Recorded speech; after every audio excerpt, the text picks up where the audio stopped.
नित्यानंद जगत गुरु गौरवंशा कल्पतरु नित्यानंद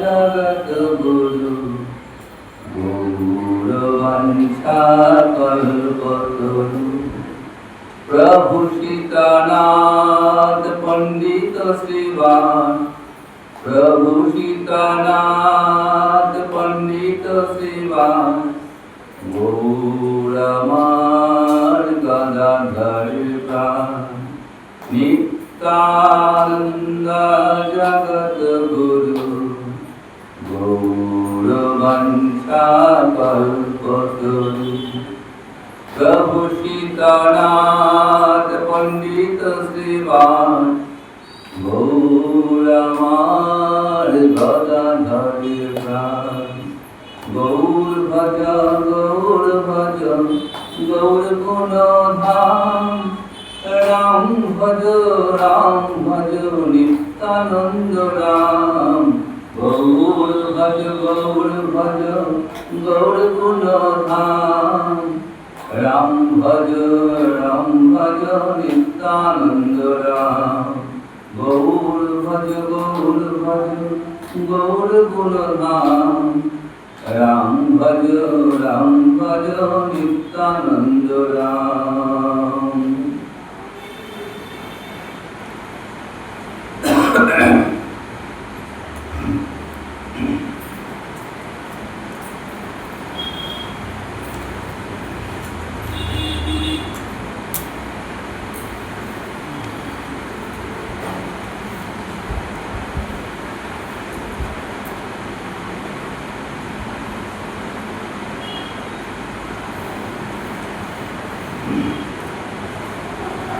কৃষ্ণদাস কবিরাজ গৌর অবতারের প্রয়োজনের কথা বলতে গিয়ে সরল দামোদর গোস্বামীজি একটি শ্লোক উদ্ধৃত করলেন। গৌরহরি আগমনের উদ্দেশ্য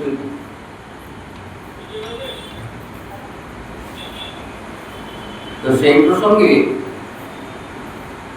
সরল দামোদরজির চর্চায় যে শ্লোকটি আছে সেটি উদ্ধৃত করলেন।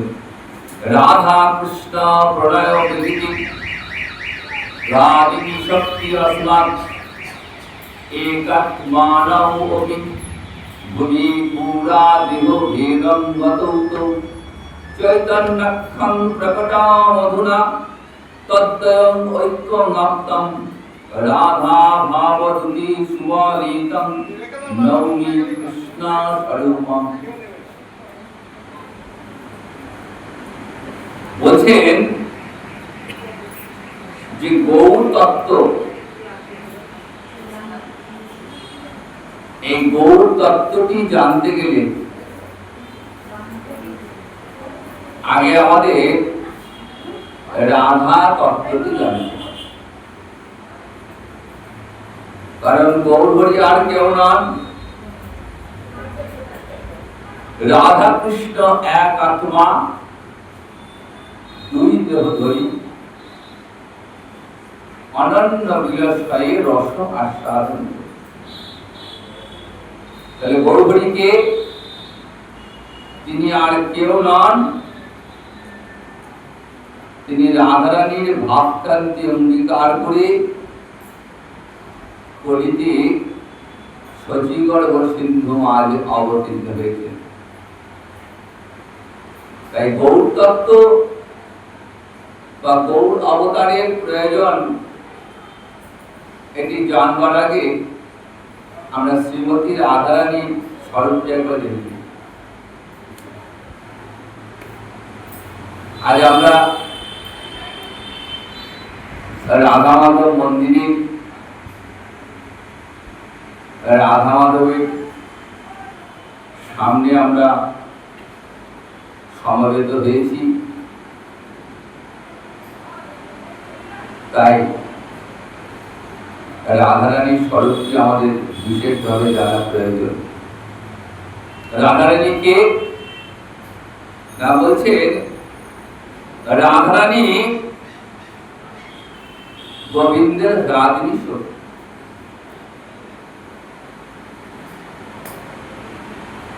রাগিনী শক্তি কৃষ্ণ প্রেমের ঘনীভূত রূপ,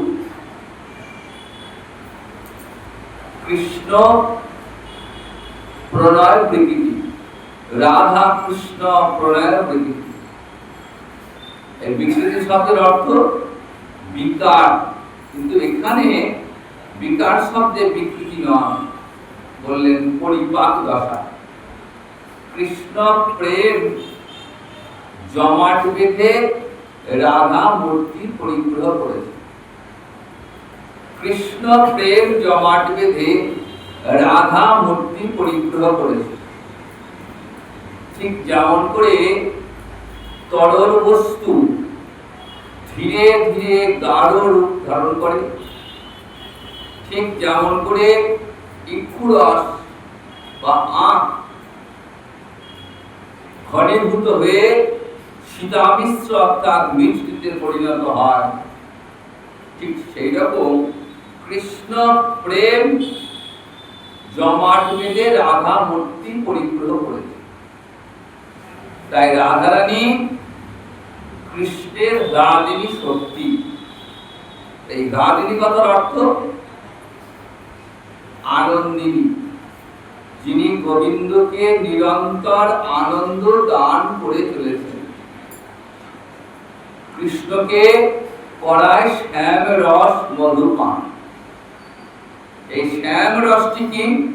এই শ্যাম রসটি হলো শৃঙ্গার রস বা মধুর রস। এই মধুর রস গোবিন্দকে নিরন্তর পান করিয়ে চলেছেন। তাই শ্রীমতী রাধারানী হলেন গোবিন্দের রাগিনী শক্তি। শ্রুতি অর্থাৎ বেদ বলছেন ভগবান আনন্দ স্বরূপ। আনন্দ রূপম অমৃতং ইয়াৎ বিভাতি রস বৈশ সর্বেষাং ভূতানাং মধু। এই যে বেদবাক্য শ্রুতির এই যুক্তি থেকে বোঝা যায় যে ভগবান নিজেই হলেন আনন্দ স্বরূপ। জগতের যত আনন্দ, সমস্ত আনন্দের উৎস হলেন স্বয়ং গোবিন্দ। তাই ভগবানের স্বরূপে এমন একটা শক্তি রয়েছে যে শক্তির দ্বারা তিনি নিজে আনন্দ পাচ্ছেন এবং জগতের প্রত্যেকটা জীবকে তিনি আনন্দ দান করছেন। যে শক্তির দ্বারা ভগবান নিজে আনন্দ পান এবং জগৎকে আনন্দ দান করেন, সেই শক্তিটার নামই হলো রাগিনী শক্তি। এই শক্তিটা কোথায় থাকে বলেন? ভগবানের স্বরূপে, ভগবানের নিজের সঙ্গে। ভগবান থেকে বিচ্ছিন্ন নন, ভগবানের সঙ্গেই ভগবানের এই আনন্দের শক্তিটা রয়েছে, রাগিনী শক্তি। তাই ভগবানের স্বরূপে আছেন, তাই স্বরূপ শক্তি। রাধারানী হলেন গোবিন্দের স্বরূপ শক্তি, আবার গোবিন্দকে আনন্দ দান করছেন, তাই তিনি রাগিনী শক্তি। রাধা হয়েন কৃষ্ণের প্রণয় বিকার, স্বরূপ শক্তি রাগিনী নাম তাহার।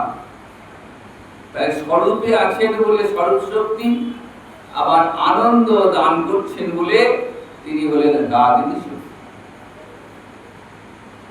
তাহলে গোবিন্দকে কৃষ্ণ হলেন সচ্চিদানন্দ বিগ্রহ।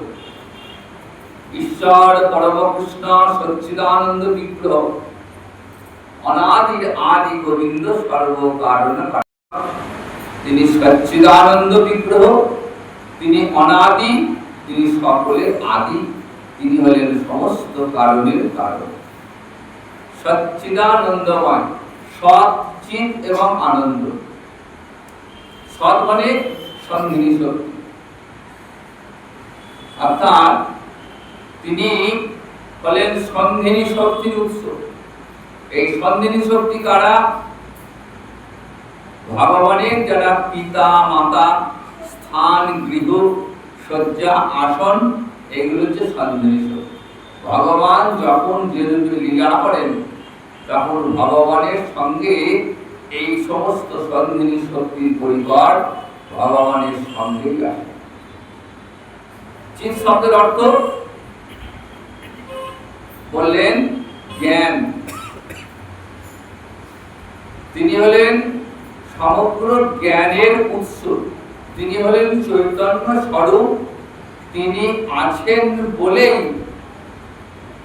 জীব চেতন। প্রত্যেকটি জীবের হৃদয়ে ভগবান আছেন চৈতন্য স্বরূপ স্বরূপে, তাই জীব চেতন। যেদিন যে মুহূর্তে জীব দেহ থেকে এই চৈতন্য সরে যাবে তখনই জীব হয়ে যাবে অচেতন। তাই জগতের যত চেতনা, যত জ্ঞান, সব এই জ্ঞানের উৎস হলেন স্বয়ং ভগবান, চিৎ শক্তির প্রকাশ। চৈতন্য স্বরূপে যার নিঃশ্বাস স্বরূপ, যে শক্তির দ্বারা তিনি নিজেকে জানেন আর জগতের সকলকে জানতে সাহায্য করেন, তিনি হলেন জ্ঞান ঘন বিগ্রহ। জগতের যত জ্ঞান, চৈতন্য, সব কিছুর উৎস হলেন এই শ্রী ভগবান শ্রী গোবিন্দ। আর সচ্চিদানন্দ, আনন্দ, তিনি হলেন সমস্ত আনন্দের উৎস। তিনি আছেন বলে তিনি নিজে আনন্দ পান যে শক্তিতে, আর জগতের প্রত্যেকটা জীবকে আনন্দ দান করেন বা জীব আনন্দ পান। সেটা হলো সচ্চিদানন্দ বা আনন্দ, আনন্দিনী শক্তি। এই আনন্দিনী শক্তির মূর্তিটি হলেন শ্রীমতী রাধারানী। তাই কবিরাজ গোস্বামী পাদ বলছেন, সদংশে আনন্দাংশ রাধিনী, সদংশ সন্ধিনী, চিদাংশে সাংবিক যাতে জ্ঞান পরিমাণ। তাহলে রাধারানী রাধিনী শক্তির মূর্তি। এই যে আমরা রাধা মাধবে, রাধা এবং মাধব, আমার যেমন রাধা তেমনি মাধব। তা দেখুন, রাধা এবং মাধবকে একে অপরের থেকে পৃথক করা যাবে না। আগে রাধা পরে মাধব। তাহলে রাধারানী যে মূর্তিটা আমরা দেখছি, সেই মূর্তিটা তো গোবিন্দের শক্তি, কিন্তু আমরা তো জানি যে শক্তি কোনো মূর্তি হয় না। শক্তি মানে কি? শক্তি অর্থ তো অনুভব। কথা বলছি আমরা, চলাফেরা করছি, খাবার খাচ্ছি, আমাদের এই দৈনন্দিন যে ক্রিয়াকর্ম, সব তার পিছনে কিন্তু রয়েছে শক্তি, এনার্জি। সেই শক্তি ছাড়া মানুষ অচল, জীব, সমগ্র জীবগুলি অচল হয়ে যায়। কিন্তু অদ্ভুত ব্যাপার, শক্তি কোনো মূর্তি আমরা দেখতে পাই না। আমরা যে কাজ করছি, হাঁটাচলা করছি, তো তার তো কোনো মূর্তি হয় না। তাহলে রাধারানী গোবিন্দের রাধিনী শক্তি, তার কেমন করে মূর্তি হবে? শক্তি কখনো মূর্তি হয় না। তাহলে ব্যাখ্যা কি? মহাজন বলছেন যে প্রাকৃত জগতের তত্ত্ব দিয়ে, প্রাকৃত জগতের বুদ্ধি দিয়ে অপ্রাকৃত জগতের কোন তত্ত্বের বিচার চলবে না। আমাদের এই ক্ষুদ্র মস্তিষ্কে, এই ক্ষুদ্র বুদ্ধি দিয়ে আমরা ওই অপ্রাকৃত তত্ত্বের বিচার করতে পারব না।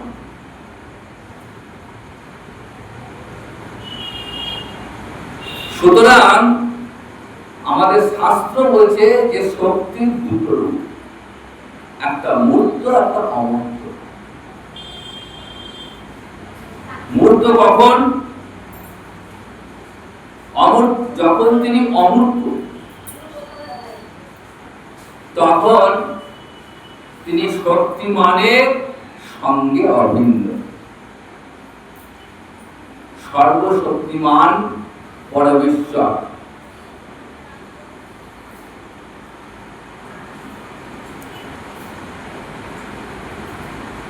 শক্তিমানের সঙ্গে অভিন্ন, শক্তিমানের সঙ্গে তিনি এক, তাকে পৃথক করা যাবে না। যখন অমূর্ত, কোন মূর্তি নেই, আর যখন তিনি মূর্ত, যখন তার মূর্তি আমরা দেখি, তখন তিনি গোবিন্দ থেকে পৃথক একটা রূপ ধারণ করেছেন। শক্তিমান থেকে শক্তির একটা পৃথক রূপ ফুটে উঠেছে। ঠিক যেমন করে মহালয়াতে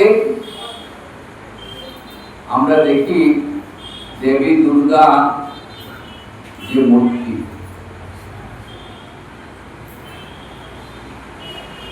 দেবী দুর্গার মূর্তি, সেই মূর্তিটা কেমন? যখন অসুরদের অত্যাচারে দেবতারা অত্যাচারিত হয়ে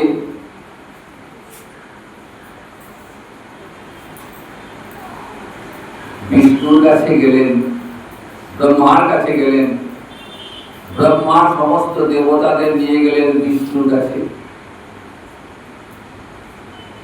এবং বিষ্ণু অসুরদের অত্যাচারে, মহিষাসুরের অত্যাচারের কথা শুনে অত্যন্ত ক্রুদ্ধ হলেন। তখন ব্রহ্মা, বিষ্ণু, মহেশ্বর এই তিনজনার শরীর থেকে এক ভয়ঙ্কর শক্তি নির্গত হল, এবং সেই শক্তি এক অপরূপা নারী মূর্তি পরিগ্রহ করিল, যে মূর্তিটিকে আমরা বলি অসুর দলনী দেবী দুর্গা। তাহলে দেখুন, যতক্ষণ ব্রহ্মা, বিষ্ণু, মহেশ্বরের সঙ্গে ছিলেন, ততক্ষণ কিন্তু কোন মূর্তির প্রকাশ আমরা পাইনি। তারপরে যখন আমরা বিষ্ণুর ক্রোধ থেকে, বিষ্ণু মহেশ্বরের ক্রোধ থেকে যখন প্রকাশিত হলেন সেই শক্তি, তখন সেটা মূর্তি পরিগ্রহ করল। কি মূর্তি? নারী মূর্তি, দেবী মূর্তি, যাকে আমরা বলি দেবী দুর্গা। একে একে সমস্ত দেবতারা তাদের তেজ ওই দেবীকে সমর্পণ করলেন। তখন সেই দেবী নানাবিধ অস্ত্র শস্ত্রে সজ্জিতা হয়ে মহিষাসুরকে বধ করলেন। তাই শক্তির মূর্তি হয়, শক্তির মূর্তি হয় কখন? বললেন লীলা কালে, যখন শ্রী গোবিন্দের ইচ্ছা হয় যে আমি আমার নিজের লীলা নিজেই আস্বাদন করব, আমি নিজেকে আস্বাদন করব, আমার নিজের মাধুর্য আমি নিজেই আস্বাদন করব। তখন গোবিন্দের স্বরূপ থেকে শক্তি নির্গত হয়। সেই শক্তিটি হলেন শ্রীমতী রাধারানী, যিনি রাগিনী শক্তি। এক আত্মা দুই দেহ ধরি অনন্য বিলাসে রস আস্বাদন করি। একই আত্মা, কিন্তু লীলায় দুটি দেহ ধারণ করেছেন লীলার স্বার্থে। কেন? অনন্য বিলাসে রস আস্বাদন করবার জন্য, রস আস্বাদনের জন্য, লীলা রস আস্বাদন করবার জন্য গোলক এবং বৃন্দাবনে দেহ ভেদং গতৌত, বললেন দেহ ভেদ প্রাপ্ত হলেন, এক কৃষ্ণ দুই হলেন।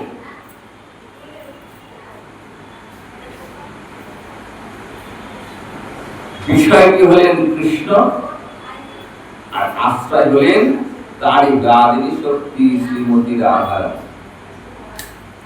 কৃষ্ণ হলেন প্রেমের বিষয়, আর রাধারানী হলেন সেই প্রেমের আশ্রয়। তত্ত্বে এক, কিন্তু লীলায় দুই। এই দুই রূপে বৃন্দাবনে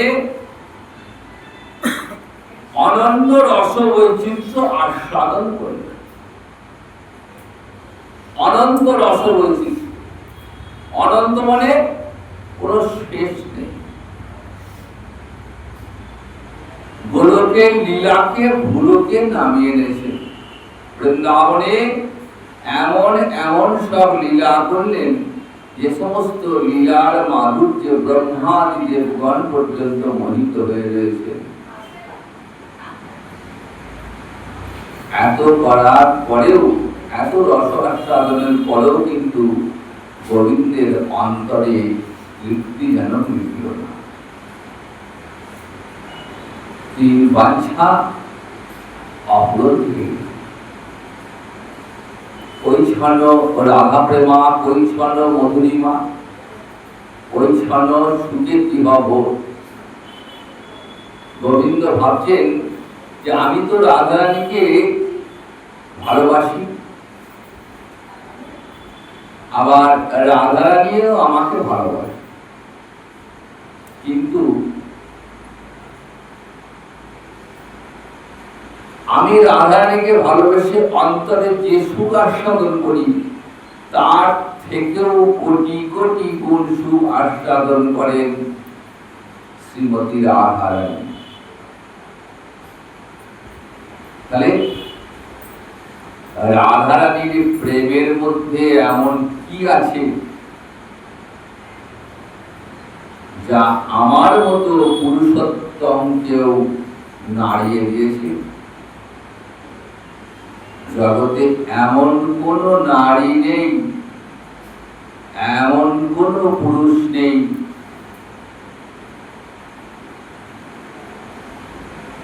যে কৃষ্ণকে নাড়াতে পারে।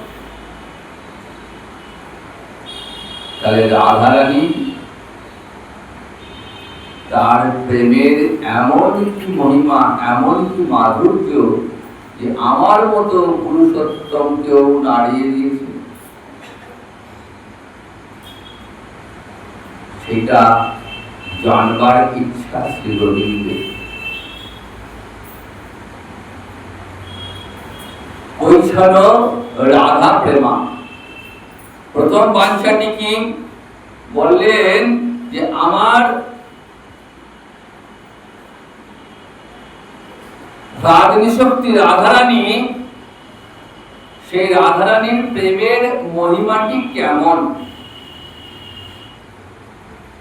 তাহলে আমরা একবার দেখি যে সেই রাধারানীর অন্তরে যে প্রেম, কৃষ্ণের প্রতি যে ভালোবাসা, তার কেমন শক্তি।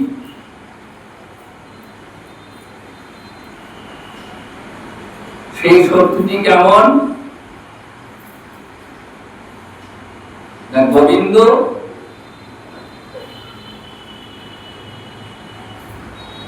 তিনি কিন্তু যুগে যুগে অবতীর্ণ হন না। তিনি যখন আবির্ভূত হন মূলত দুটি উদ্দেশ্য নিয়ে আসেন, একটা অন্তরঙ্গ, একটা বহিরঙ্গ। এই অন্তরঙ্গ কারণটা কি বললেন? প্রেমরস নির্যাস করিতে আস্বাদন। প্রেম রস নির্যাস করিতে আস্বাদন, এটা অন্তরঙ্গ কারণ। আর বহিরঙ্গ কারণটি কি? রাগ মার্গে প্রেম ভক্তি করিতে প্রচারণ। দেখুন উদ্দেশ্যগুলো দেখুন, প্রেম রস নির্যাস করিতে আস্বাদন, মুখ্য উদ্দেশ্য হচ্ছে এইটা, প্রেম রস আস্বাদন করবেন। এবং এই আস্বাদনের জন্য তিনি আসেন কখন? ব্রহ্মার একদিনের তীহ আবির্ভাব। তিনি কিন্তু সবসময় আসেন না, কোন অসুর বধ করবার জন্য তিনি আসেন না। কারণ এই অসুর বধের কাজটি তার কাজ নয়, এই কাজটি কারা করেন? তারই অংশ, অংশের অংশ, কলা ইত্যাদি এই কাজটা করে থাকে। বিভিন্ন অবতারে বিভিন্ন রূপ ধারণ করে এসেছেন। কখনো নৃসিংহ অবতার, কখনো বরাহ অবতার, কখনো বামন অবতার, এরকম অসংখ্য অসংখ্য অবতার রয়েছেন, যারা আসেন শুধুমাত্র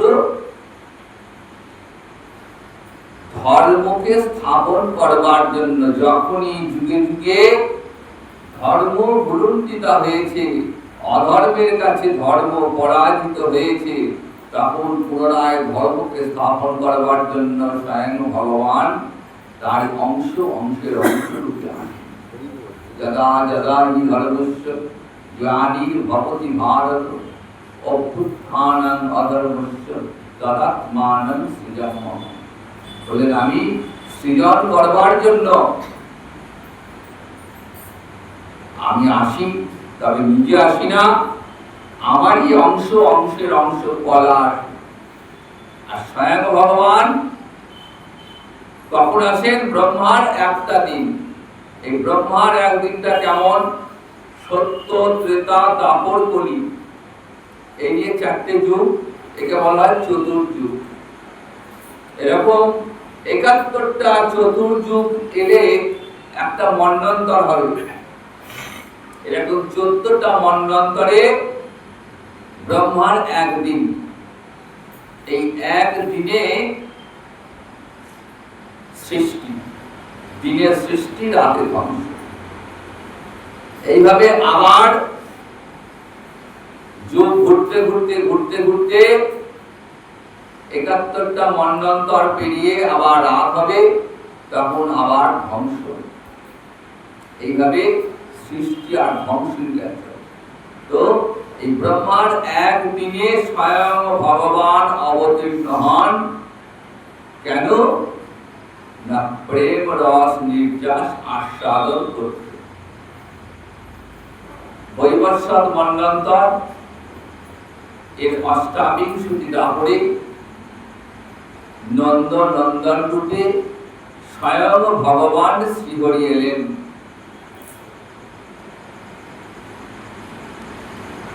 কোথায়? বৃন্দাবন।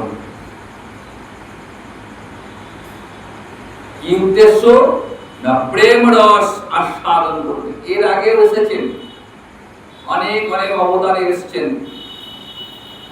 রাম অবতারে এসেছেন, সেখানেও তিনি বিভিন্ন রস আস্বাদন করলেন। দাস্য রস, বাৎসল্য রস, সখ্য রস, মধুর রস, এগুলো আস্বাদন করেছেন। কিন্তু আস্বাদনে যে আনন্দ, রসের যে নির্যাস, সেই নির্যাসটা আস্বাদন হয়। কারণ ব্রজের মতো রস আস্বাদন আর কোথাও হয়। রাম অবতারে দশরথ কৌশল্যার বাৎসল্য রস আস্বাদন করেছেন। আবার কিন্তু সেখানে ব্রজের মতো রামবন্ধন লীলা হয়নি, আর মায়ের মতো, মা যশোদার মতো রামচন্দ্রকে কৌশল্যা কখনো বাঁধেননি। আবার রামচন্দ্র পিতৃসত্য পালনের জন্য বনবাসে গমন করেছে। সুতরাং বাৎসল্য রস তার যে আস্বাদন, সেই আস্বাদনটা পুরোপুরি হয়। আবার দেখুন, গোহক চণ্ডালের যখন বনবাসে ছিলেন, গোহক চণ্ডালের সঙ্গে সখ্য স্থাপিত হয়েছে, কিন্তু গোহক চণ্ডাল রামচন্দ্রকে ভগবান জ্ঞানে সেবা করেছেন, সেখানে সখ্য রসটা সংকুচিত হয়ে গেছে। গোহক চণ্ডাল কিন্তু শ্রীরাম সুদামের মতো কাঁধে চলতে পারেননি। কোথাও একটা সংকট বোধ রামচন্দ্র ভগবান সীতা দেবীর মধুর রস তিনি আস্বাদন করেছেন, কিন্তু শ্রীমতী রাধারানীর যে মাধুর্য, ব্রজের যে রস, সেই রস কিন্তু আস্বাদন হয়। তাই বাল্যকালে পিতানন্দ মা যশোদার যে বাল্য রস, বাৎসল্য রস, পৌগণ্ডে শ্রীরাম সুদাম সখাগণে সখ্য রস, আবার কৈশোরে রাধারানী এবং অন্যান্য গোপীগণের অশেষে বিশেষে যে রস, সেই রস তিনি আস্বাদন করলেন। শ্রী গোবিন্দ হলেন রসরাজ, গোবিন্দ হলেন রসরাজ। বেদ বলছেন রস বৈশ্য, তিনি রসের স্বরূপ, আবার তিনি রসিক। তিনি রস রূপে তিনি আস্বাদ্য, আবার রসিক রূপে তিনি আস্বাদক। সমস্ত রসের আধার হলেন তিনি। তাহলে একদিকে তিনি রস রূপে আস্বাদ্য, আবার একদিকে রসিক রূপে তিনি আস্বাদক। আর ব্রজগোপীরা এরা হলেন মহাভাব স্বরূপিণী। এরা সব এক একটি মহাভাবের মূর্তি। রাধারানী হলেন এদের সকলের উপরে মাদরাক্ষ মহাভাব স্বরূপিণী, আর রাধারানী হলেন তার দাবি। এই রাধারানী থেকে কোটি কোটি গোপীর আবির্ভাব, এবং এদের স্বভাবটাও এক এক রকম। কারো স্বভাব মৃদু, কেউ বা প্রখরা, কেউ বা বামা, আবার কেউ বা দক্ষিণা। দেখুন প্রেম রসের কত বৈচিত্র্য, সব কিন্তু গোবিন্দকে আনন্দ দান করবার জন্য। এক রাধারানী, তার থেকে কোটি কোটি গোপীর আবির্ভাব, তিনি অনন্ত রূপিণী হয়ে শ্রী গোবিন্দকে শ্যাম মধুর রস পান করাচ্ছেন। কখনো পূর্বরাগ, কখনো অনুরাগ, কখনো মান, কখনো অভিশাপ, কখনো বিরহ। কত কত রসের খেলা চলছে বৃন্দাবনে। সর্বলীলা মুকুটমণি রাস, এই রাস লীলায় গোপীদের প্রেম সুধা আকণ্ঠ পান করলেন। অন্তরের যে মহাভাবময়ী প্রেম সুধা আকণ্ঠ পান করেও গোবিন্দের তৃষ্ণা মিটল না। অন্তরে তিন বাঞ্ছা অপূর্ণ রয়ে গেল। গোবিন্দের জানবার ইচ্ছা হয়েছিল যে রাধারানীর প্রেমটা কেমন, বৈষ্ণব রাধা প্রেমা। শরৎ দামোদরের ভাষায় শ্রী রাধা প্রণয় মহিমা প্রবিশ। এই প্রেমের মহিমাটা কেমন, শরৎ দামোদরজি এই প্রেমের ব্যাখ্যাটি দিলেন। তাহার প্রথম বাঞ্ছা করিয়ে ব্যাখ্যান, কৃষ্ণ কহে আমি হই রসের নিদান। পূর্ণানন্দময় আমি চিন্ময় পূর্ণ তত্ত্ব, রাধিকার প্রেমে আমায় করায় অনুমন্ত। না জানি রাধার প্রেমে আছে কত বল, যে বলে আমাকে করে সদা বিহবল। রাধিকার প্রেম গুরু আমি শিষ্য নয়, সদা আমায় নানা নিত্যে নাচায় উদ্ভয়। গোবিন্দ ভাবছেন যে আমি তো নিখিল রসের আশ্রয়, আমি তো নিখিল রসের আশ্রয়। সুখদেব শ্রীমদ ভাগবতে বর্ণনা করছেন, যখন কৃষ্ণ যখন কংসকে হত্যা করবার জন্য কংসের আশ্রয়ে উপস্থিত হলেন, তখন তিনি নিখিল রসের মূর্তি। এক একজন এক এক ভাবে কৃষ্ণকে দেখছেন। কারণ ভগবান নিজমুখী বললেন, আমায় যে যেমন করে ভজনা করে আমি তাকে সেইভাবেই কৃপা করি। আমায় যদি কেউ শত্রুরূপে ভজনা করে তাকেও আমি কৃপা করব, কেউ যদি আমায় ভালোবেসে ভজনা করে তাকেও আমি কৃপা করব। দেখুন, পুতনা তো ভগবানকে শত্রু ভেবে তিনি বিষ দান করেছিলেন। মা হয়ে পুত্রকে নিজে হাতে বিষ দিয়েছিলেন, মায়ের রূপ ধরে এসেছিলেন। সঙ্গে কি এনেছিলেন? কালকুট বিষ। উদ্দেশ্য কৃষ্ণকে হত্যা করবে। যখন এসছেন পুতনা মায়ের রূপ ধরে, গোবিন্দ কিন্তু বুঝতে পেরেছেন যে পুতনা আমাকে হত্যা করবার জন্য এসেছে। চোখটা বন্ধ করে দিয়েছে। গোস্বামী পান্তন এই চোখ বন্ধ করার কারণ ব্যাখ্যা করেছেন অনেক। যেমন চোখ বন্ধ করে গোবিন্দ ভাবছেন যে পুতনা তো আমাকে বিষ দেবে,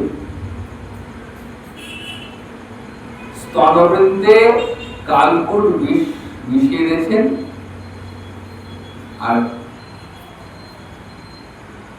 ছোট্ট গোপালকে কোলে নিয়ে দুগ্ধ দানের ছলে হত্যা করবে। তো কৃষ্ণ ভাবছেন যে তুমি তো আমাকে বিষ দান করবে, কিন্তু অন্তরে ভাবটা তো মায়ের ভাব।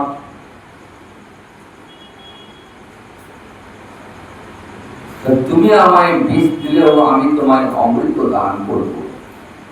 কি দেওয়া যায়? ভগবান চোখ বুঝে চিন্তা করছেন যে আমি পুতনাকে কি দেব, তাই চোখটা বন্ধ করেছেন। আবার চোখ বন্ধের আর একটা কারণ ব্যাখ্যা করেছেন গোস্বামী পান্তন। না, পুতনা একই সঙ্গে কৃষ্ণ বিদ্বেষী আবার বৈষ্ণব বিদ্বেষী, বিষ্ণু এবং বৈষ্ণব বিদ্বেষী। তাই বিষ্ণু বৈষ্ণব বিদ্বেষীর মুখ দর্শন করবেন না, তাই চোখটা বন্ধ করেছেন।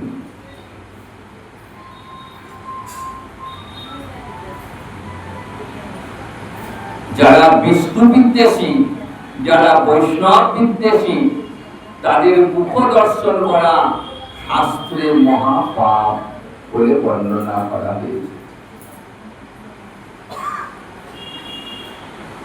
যে দেশে নিতাই নাই সে দেশে না যাব, নিতাই বিমুখ জনার মুখ না হেরিব। লোচন দাস বলছেন যে যেখানে নিতাই ভজনা নেই, যারা নিতাইকে মানে না, সেই দেশে যাব না। আর যারা নিতাই ভালোবাসে না, তাদের মুখ দর্শন করব না। সুতরাং বিষ্ণু বিদ্বেষী বৈষ্ণবের, যারা বৈষ্ণব বিদ্বেষী তাদের মুখ দর্শন করাই উচিত নয়। তো দেখুন, পুতনা ভগবানকে বিষ দিল, আর ভগবান কি দিল? মায়ের বেশ ধরে এসেছিলেন, তাই ধাত্রী গতি হয়ে গেল। ধাইমা, গোবিন্দের ধাইমা রূপে তিনি গোলকে গোবিন্দের নিত্য সেবা করে চলেছেন। সেখানে তার নাম হলো কিলিন্দিকা। এই পুতনা কে ছিলেন? পুতনা ছিলেন বলিপত্নী বৃন্দাবলী। যখন ভগবান বামন রূপে এসেছিলেন, তখন এই বামন রূপী ভগবানকে দর্শন করে বৃন্দাবলী অভিভূত হয়ে গেছিলেন।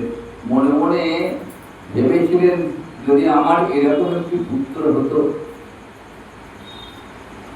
আবার ঠিক পরক্ষণেই যখন বলি মহারাজকে যখন বাঘভূমি দিতে না পারার জন্য বলিকে আবদ্ধ করলেন, তখন মনে মনে ভাবলেন যে এমন ছেলেকে বিষ দিয়ে মারাই উচিত। ভগবান হচ্ছেন ভক্তবাঞ্ছা কল্পতরু। তাই বৃন্দাবলীর দুটো বাঞ্ছায় পূর্ণ করলেন। এক, ধাইমা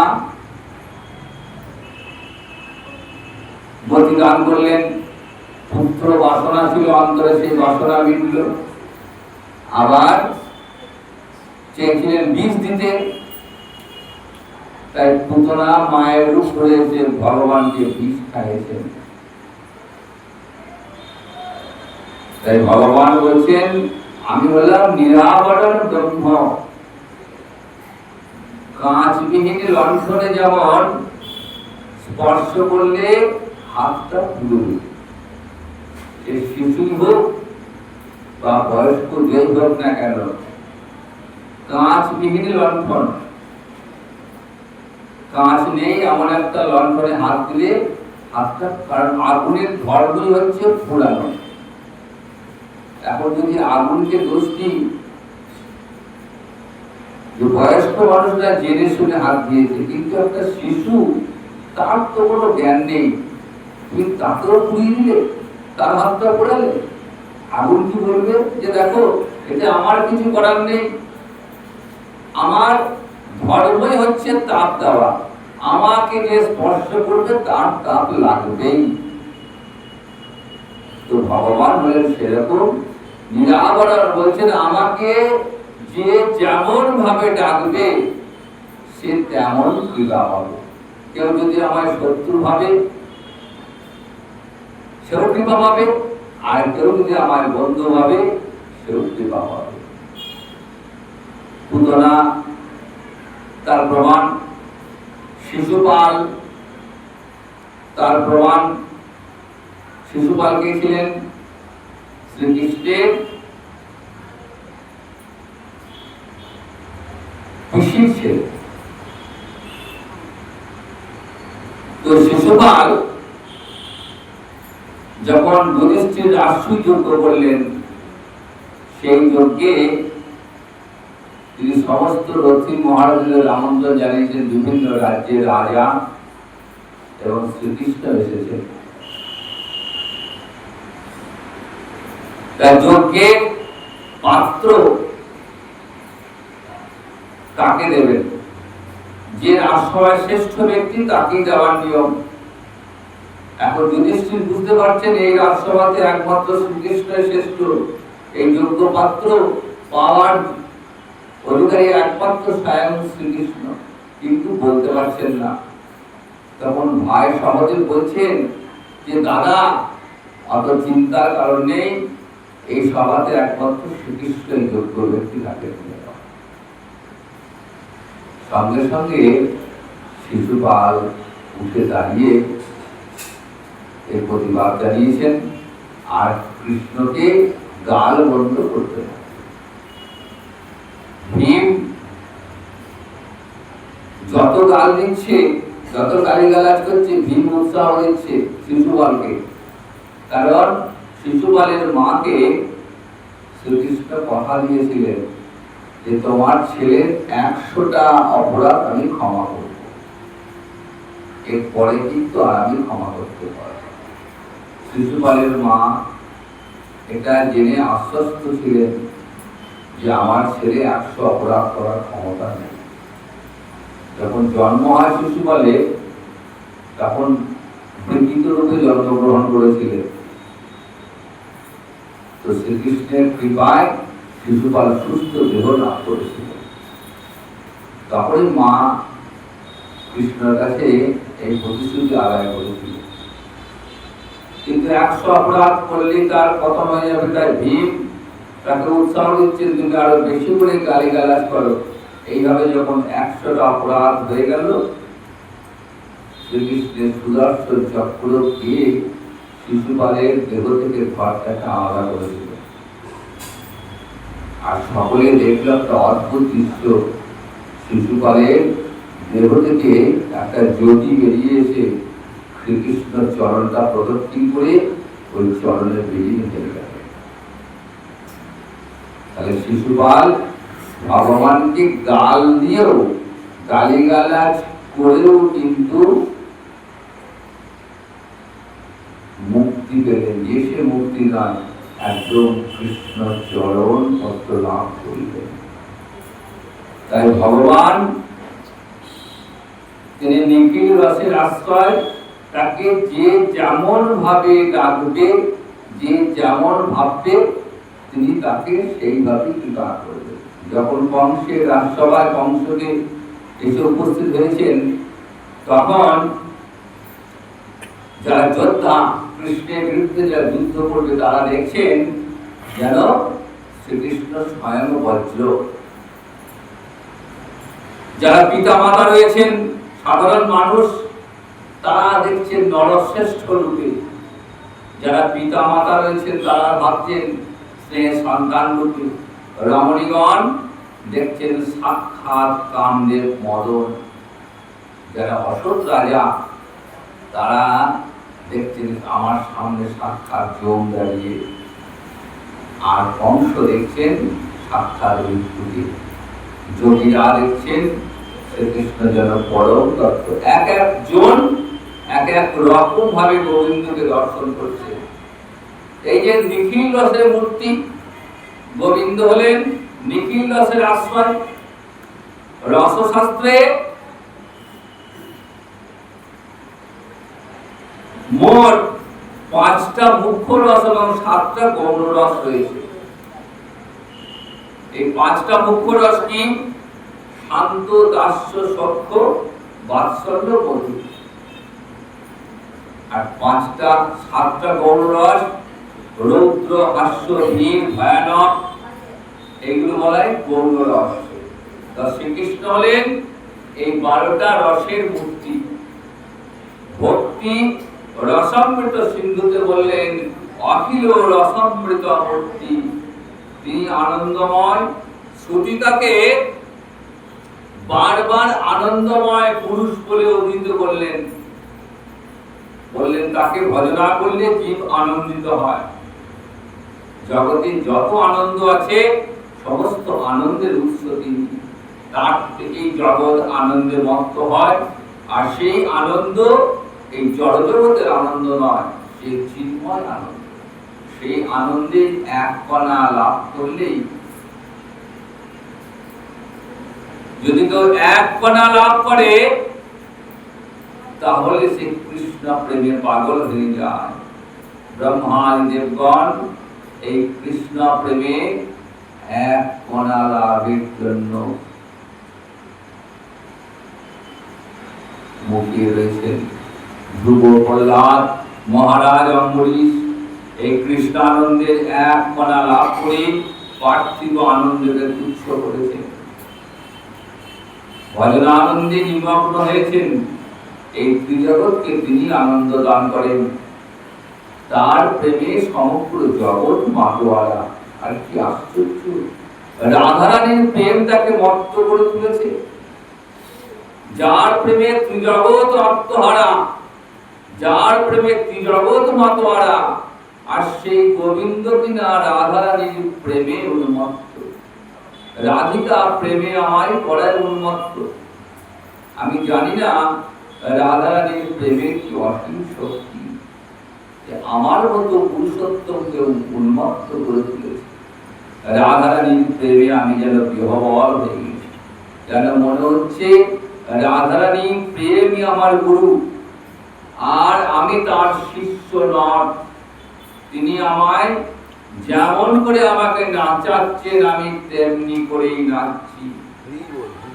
গোবিন্দ লীলামৃতে কবিরাজ গোস্বামী পাদ একটা শ্লোকে উল্লেখ করছেন যে শ্রী রাধাকুণ্ডের তীরে প্রতি তরুলতায় স্ফূর্তিপ্রাপ্ত নিত্যরতা রাধারানীর মূর্তিকে অনুসরণ করে কৃষ্ণ নৃত্য করছেন। কসমা বিন্দে প্রিয় সখী পরে পাদলা, বৃন্দাবতীকে জিজ্ঞাসা করছেন, রাধারানী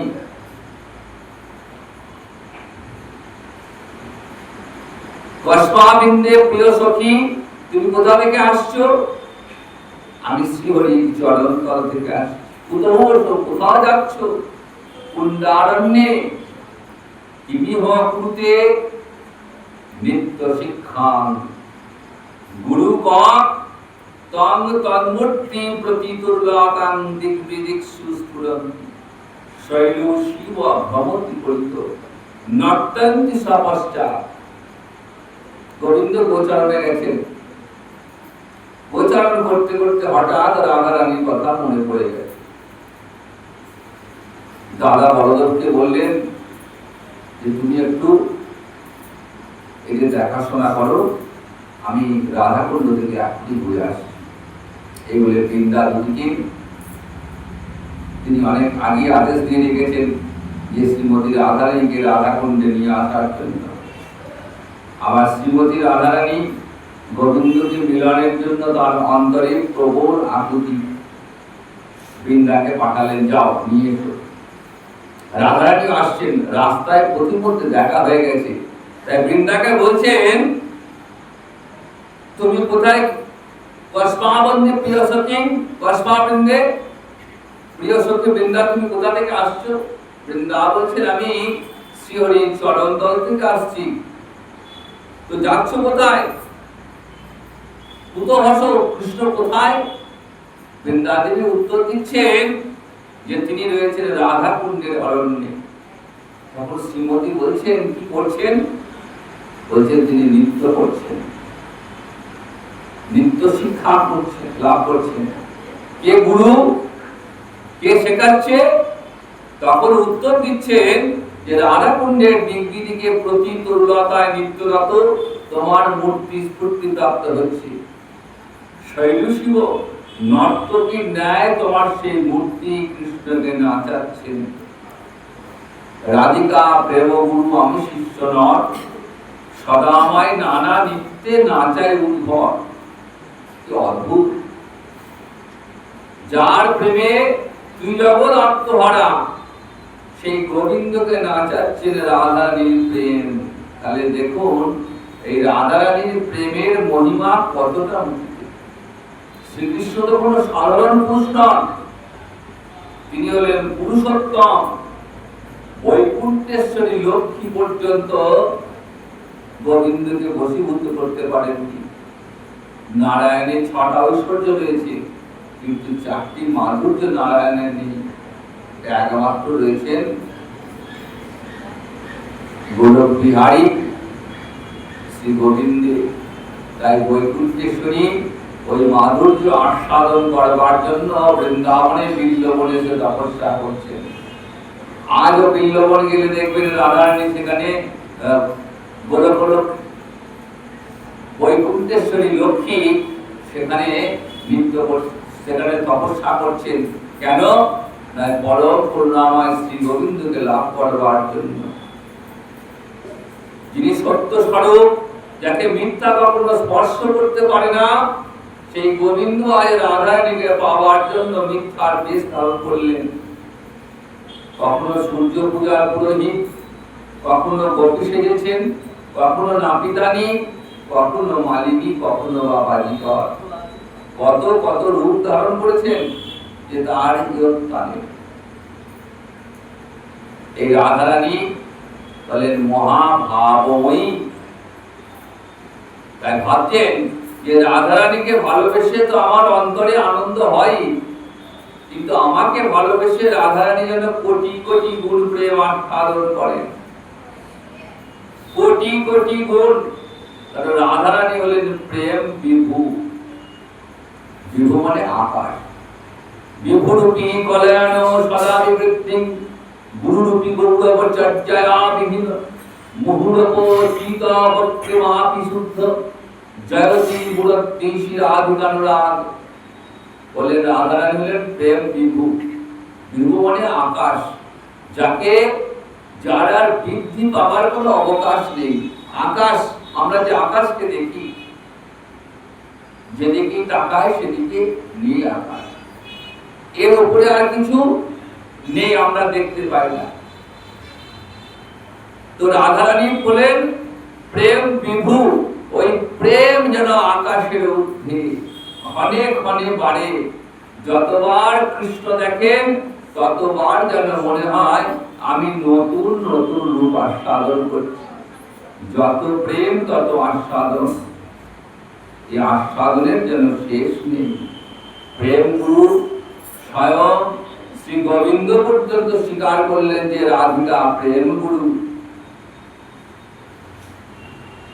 গুরু হলে তো তার একটা গৌরব থাকবে, অহংকার থাকবে, কিন্তু রাধারানীর অন্তরে এতটুকু গৌরব নেই। তিনি কখনো এর জন্য গৌরব করেন না, তার অন্তরখানি দীনতায় ভরা। তিনি কি বলেন যে আমি তো কৃষ্ণ চরণের সেবিকা। হে গোবিন্দ, আমার আবার গরব কিসে? আমি তোমারই গরবে গরবিনী হব, রূপসী তোমারই গরব। হে গোবিন্দ, আমি তোমার গরবে গরবিনী হব, আমার আবার কিসের গরব?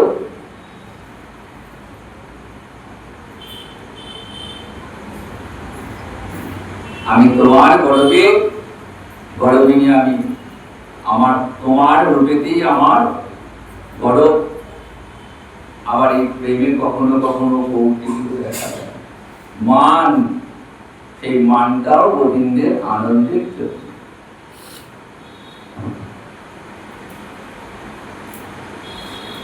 গোবিন্দের রূপ দর্শন করে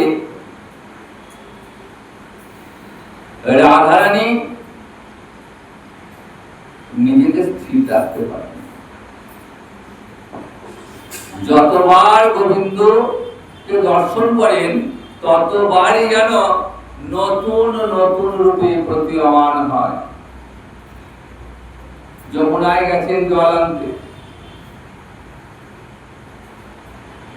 জল আনতে গিয়ে দেখছেন যমুনার তীরে কদম্ব বৃক্ষে ত্রিভঙ্গ ভঙ্গিম হয়ে গোবিন্দ দাঁড়িয়ে আছে।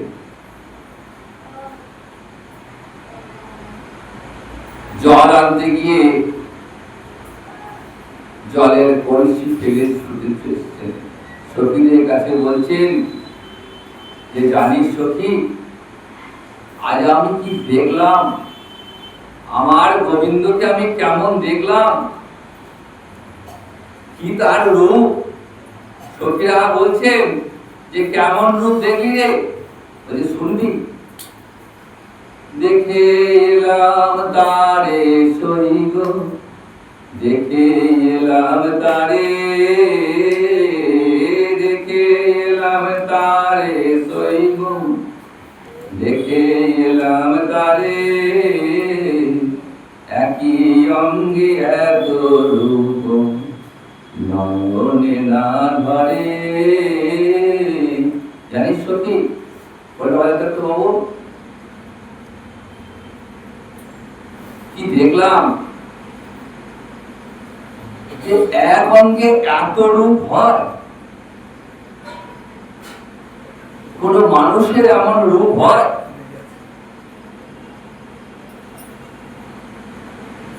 বেঁধেছে বিনোদ চূড়া নবগুঞ্জা দিয়া, বেঁধেছে বিনোদ চূড়া নবগুঞ্জা দিয়া,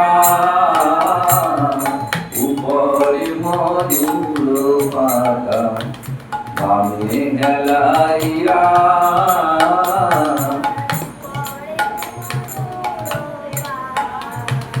বামে হেলাইয়া, কালিয়া বরণ খানি চন্দনেতে মাখা, কালিয়া বরণ খানি চন্দনেতে মাখা, মা হইতে জাতি ফুল নাহি গেল রাখা, আমার হইতে জাতি ফুল নাহি গেল রাখা, আর মোহন মুরারি হাতে কলঙ্কে হেল, মোহন মুরারি হাতে কলঙ্কে হেল, আই দেখিয়া শ্যামের রূপ হইলাম জীবন, দেখিয়া শ্যামের রূপ হইলাম জীবন, আর গৃহ কর্ম করাইবে এলাই তব দেহ, গৃহ কর্ম করাইবে এলাই তব দেহ, আর যেন লাজ করে জীবন শ্যামের দেহ, যেন লাজ করে জীবন শ্যামের দেহ। কি অপরূপ রূপ দর্শন করিলাম, এই রূপে দেখে যেন আমার মনের আশা বেঁচে, বারবার সেই রূপ দর্শন করেছেন। আর এই রাধারানী প্রেমে কাছে গোবিন্দ আমার নদী স্বীকার করলেন। তো এই তো গেল রাধারানী গোবিন্দের অন্তরে প্রথম বাঞ্ছা। দ্বিতীয় বাঞ্ছাটি কেমন? পরিচ্ছন্ন মধুরিমা, সেই প্রেমের মাধুর্য কেমন, আর সেই মাধুর্যের আলোকে আমার রাধারানীর অন্তরে সুখী কেমন। এই তিনটি বাঞ্ছা, তিন বাসনা পূরণ করবার জন্যই গোলকের হরি রাধারানীর ভাবকান্তি অঙ্গীকার করে এই মহাভাবটা চুরি করে এলেন শচীগড় বসিন্দ্র মাঝে। কেন না, ওই প্রেমটা আস্বাদন করবেন বলেই। তাই গৌরাঙ্গ অবতারে গোবিন্দ আমার রাধারানীর ভাবকান্তি অঙ্গীকার করে জগৎ জীবকে ওই রাধারানীর প্রেম সুধা আস্বাদন করলেন। তিনি নিজে আস্বাদন করলেন, আর জগৎ জীবকে তিনি অকাতরে দান করলেন। অকাতরে দান করেছেন, যে কোনো বাদ বিচার নেই। এর আগে কৃষ্ণ অবতারে বাদ বিচার ছিল, ব্রজের বাইরে কেউ পায়নি, কিন্তু এবারে বললেন এবারে আর কোনো বাদ বিচার নেই, সবাই যেন এই প্রেম সুধা যেন সবাই পেতে পারে। তাই নিতাই চাঁদকে বললেন, যাও নিতাই, নয়নে দেখিবে যারে নাম প্রেম দিও তারে, দেখো নিতাই কেউ যেন বঞ্চিত না হয়। যেন কেউ যেন এই প্রেম থেকে বঞ্চিত না হয়। আর সেই নিতাই চাঁদ গৌরহরির আদেশকে শিরোধার্য করে জগৎ জীবের দ্বারে দ্বারে গিয়ে হরিনাম মহামন্ত্র বিলিয়ে দিচ্ছেন। হরে কৃষ্ণ কৃষ্ণ কৃষ্ণ হরে হরে, হরে রাম রাম রাম হরে হরে। তাই দেখুন, যদি গৌরহরি না আসতেন তাহলে এই রাধা প্রেম, রাধারানীর প্রেম যে কি বস্তু আমরা জানতেই পারতাম না। তাই মহাজন বলছেন, যদি গৌরাঙ্গ না হইত কেমনে হইত, কেমনে হইত রে। যদি গৌরাঙ্গ না হইত কেমনে হইত, কেমনে হইত রে। আমার রাধার মহিমা রস সিন্ধু সীমা, রাধার মহিমা রস সিন্ধু সীমা, জগতে জানা তো রাধার যে প্রেম, সেই প্রেমের মহিমা জগৎকে কে জানাতো যদি আমার গৌরহরি না আসতেন। আর গৌরহরিকে কে চেনালেন? আমার নিতাই চাঁদ চেনালেন। নিতাই চাঁদ গৌরহরি প্রচ্ছন্ন অবতার, তাই নিতাই চাঁদ সেই গৌরহরিকে চেনালেন। দেখো, গৌরহরি আর কেউ নন, তিনি হলেন রাধা কৃষ্ণের মূর্তি। একই মূর্তি, রাধা কৃষ্ণ মিলিত মূর্তি হলেন আমার শ্রী গৌরহরি। সেই গৌরহরি জগৎ জীবের জন্য নিয়ে এলেন মধুমাতা প্রেম নাম, হরিনাম মহামন্ত্র। তো আসুন আজ আমরা সেই প্রেম সুধা একটু আস্বাদন করব। আমরা ব্রজধামে, আমরা তো রয়েছি গৌরমণ্ডলে, আমরা এভরিথিং কৃপা প্রাপ্ত যে আমরা এমন এক জায়গায় রয়েছি যেখানে আমার মহাপ্রভু এসে সন্ন্যাস গ্রহণ করেছেন। তাই নবদ্বীপ ধামের মতো কাটোয়াও একটি ধাম। আর সেই ধামবাসী হয়ে আমরা নিজেকে ধন্যাতি ধন্য বলে মনে করি। তো দেখুন, ব্রজধাম নবদ্বীপ ধামে থেকে যদি আমরা এই রাধা মাধবের কথা ভাবি, সেই রাধারানী কৃপা পেতে গেলে আমাদের রাধারানীকে স্মরণ করতে হবে। তো আসুন আজকে আমরা একটু সেই রাধারানীকে মনে মনে আমরা ভজনা করবো, যাতে করে ওই রাধারানী কৃপা পেতে পারি, যাতে করে আমরা বৃন্দাবন যেতে পারি। ও রাধারানী মহারানী, রাধারানী মহারানী কৃপা করুণা, রাধারানী মহারানী মহারানী কৃপা করুণা, রাধারানী মহারানী, ও রাধারানী মহারানী কৃপা করুণা।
হরে